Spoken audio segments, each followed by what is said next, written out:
Hello and welcome back to It's New. Barry Schwartz here, Greg Finn, and Mordy Oberstein.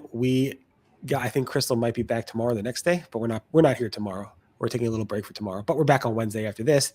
That being said, I'll be covering the Google search ranking volatility over the weekend and a little bit of information on the helpful content update around that. Greg, what do you got? Advertisers won't have to pause when turning back on old ad campaigns, according to Google. And Morty? Discover, it's not just a source of disdain among Star Trek fans, but the source of traffic to news publishers.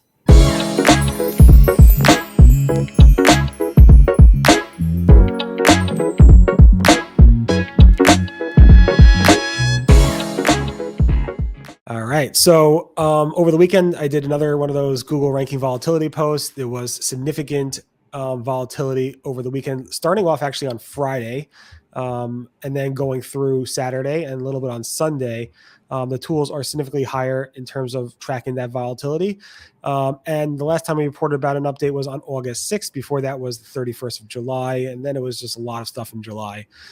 We do expect this core update to happen in the coming weeks. It's been coming weeks for really many weeks so far. So I don't know when it's going to actually happen, but people are very antsy for this next core update to actually hit. Then Glenn Gabe did a little quick analysis of his 300 plus sites that were hit by the helpful content update back in September to see if there's any movement again. And as you could imagine, there was no movement with any of those sites that were actually hit, at least nothing significant. We are thinking that maybe this is Google testing the next core update. And if that's the case, and there is no movement with the helpful content update ones that were hit, then that is not a good sign for those sites that were hit by that last September helpful content update. That being said, there's still hope. Google has put hope in us for many, many, many, many times, saying there's still hope. But we will see. I don't know. I'm not too hopeful, but what are you guys thinking? I think they should name the next core update. I don't say it's August or September, like the August 2024 core update, A New Hope. Is that a Star Wars thing? Yeah. I did Star Wars and Star Trek in the same episode. Oh, look at that. You got people's mind in a scramble. Yeah, I know, Barry, you had thought it was coming. I think your date was the 7th where you had thought, and it just seems like it's just a failure. Rampant and rampant. Greg, today's your day. Today's my day. I'm going August 12th, and then it's going to be between me and Morty. But somebody actually mentioned there's never been a core update on a Monday. I'm not sure if that's true, but I have to look back at the data. But if that's true, you might be the first prediction that actually turned out to be on a Monday. If there was never a core, that would be a big prediction, Greg. So yeah, gambling man. Next gen stats brought to you by Barry Schwartz. All right, but if you're not getting any traffic from Google Web Search, where are you getting traffic from, Morty? Let's discover where we're getting traffic from. As John Shahada of NewsDash put in a new data study, as covered by Barry Schwartz over an SEO Roundtable report, Google sending more discovered traffic, but less search traffic to publishers. It took me a minute to understand what the title meant. I feel like you're doing like a mind F with us, by the way, when you do those titles. Anyway, how would you title that? I don't know.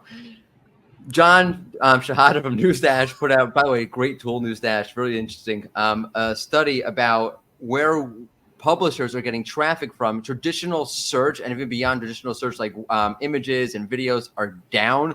So according to the study, he's showing a decrease from we're showing a decrease from 46.5% of traffic coming from traditional search to publishers down to 36%. Whereas Discover saw a 14% increase from 41.6% to 55.6% of a publisher's total traffic. I'll tell you anecdotally, yesterday, one of my kids was saying, "Oh, I was on Google on the homepage and I saw an article and I clicked on it." He was telling, I'm like, "Oh, he just used Discover without even realizing he was using Discover." I think maybe there's a lot of adoption that way. I think what's problematic, perhaps, if this is the source of traffic publishers are getting, it's very filter bubble kind of thing, where I only see my topic from my publications and you only see your topics from your publications. It's hard to find and explore new publications via Discover. Right, especially if you were hit with any of these core updates or past helpful content updates, you're not showing up in Discover. No. You're not showing up web search, you're not showing up anywhere. But it is interesting to see that, and you can't depend on Google Discover. That's the problem with this stuff. Discover is so, I don't know. It's just, you don't know. One day you can have a lot of traffic from Discover, and one day you cannot, and then you just can't depend on it. Yeah, it ebbs and flows, and I'm actually like shocked by some of these numbers that in 2023 that Discover and Search or Web were even close, and now for that to have almost a 30 or 20% or 20 percentage points gap in there for Discover. I used Discover when I had an Android. I've never used it since when I switched to iPhone. I'm so shocked that many people use Discover. I actually use it. I'll tell you something. I got rid of Facebook off my phone because I hate Facebook. And because I'm a junkie, I'm like, I need to scroll something. I'll scroll through Discover instead. Isn't that weird? Yeah, I use Reddit for that, but yeah, no. I mean, hey, it's Discover is something that you can't sleep on anymore. I mean, those percentages are astronomical. The problem is it really all is clickbait. Like all the titles are extremely clickbaity. So that's not this. If what John is saying is the case, this is not good for the web, in my opinion. I agree. It reminds me of like old like Reddit articles or like Dig back in the day, where it's just like, what can we do to try to, clickbait people into reading an article that's trash. It was really bad. I'll give you a good case of how bad it was. I was reading I was scrolling through, and it says something like youngest Orioles all-star dies. I'm like, oh my God, like, I know Gunnar Henderson died. That's crazy. The guy was 100 years old. He happened to be like their youngest. He was 18 when he was an all-star. Like, you just gave me a heart attack. That's my son's favorite player. We just went to Cleveland to go watch him play. Oh, Cleveland. That's that's just Well, Cleveland, there's certain publishers I subscribe to, and every single one of their headlines is like, it could be read like 1,000 different ways. It's so clickbaity. So I stopped clicking, which is sad because they do have. So do you get a lot of Discover traffic, Barry? Enough. I don't know. We got to get your titles more clickbaity. This is like Mordy said, this is a mouthful. My Discover ratio is right now it's like 79% search and 21% Discover. Some publishers are flipped the other way, which would scare me. I prefer the search to be higher. So, new Google Discover report. You won't believe the findings. Exactly. Yeah. It's search not sending traffic to publishers. Right. Done. Yeah. No. I rather put exactly what's in I try really hard to include it, and then sometimes they come out wonky. But I'm trying to include what you're going to read before you read it, if that makes sense. Anyway, let's go into pause stuff. What's going on with pausing stuff, Greg?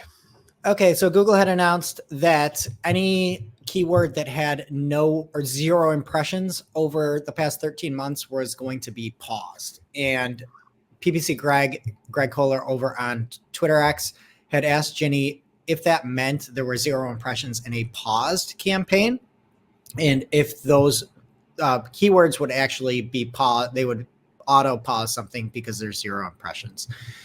Ginny had reached out and said, no, that if something is paused, it doesn't mean that it's displaying and getting zero impressions for 13 months. So I guess the real question is, when would you ever use this? And there are some use cases. So let's say there's something that's like almost a yearly sale. Let's say it's a little bit longer than that, or you have a once a year sale. A lot of times you can go through and say, I don't need this.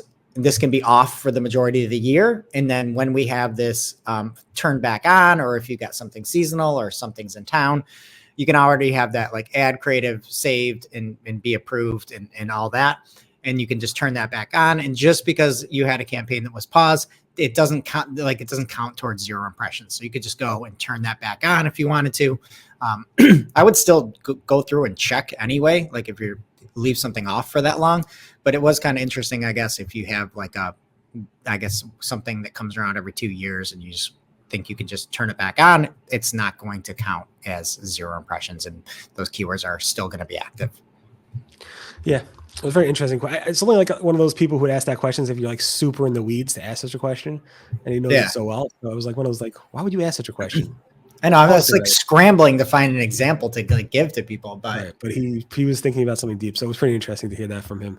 One last point I probably should mention is that Google's Gary from Google basically said on the last Search Off the Record podcast that Google may be working on something for better URL handling after Google actually killed off in 2022 the URL parameter tool in Search Console, and Google's still struggling with that. So I just thought that was something interesting from that little podcast there. That being said, everyone have a great day. We're probably not here tomorrow, but we'll be back on Wednesday. Everyone be safe. Speak to you guys later. Bye-bye. Live long, prosper, and may the force be with you.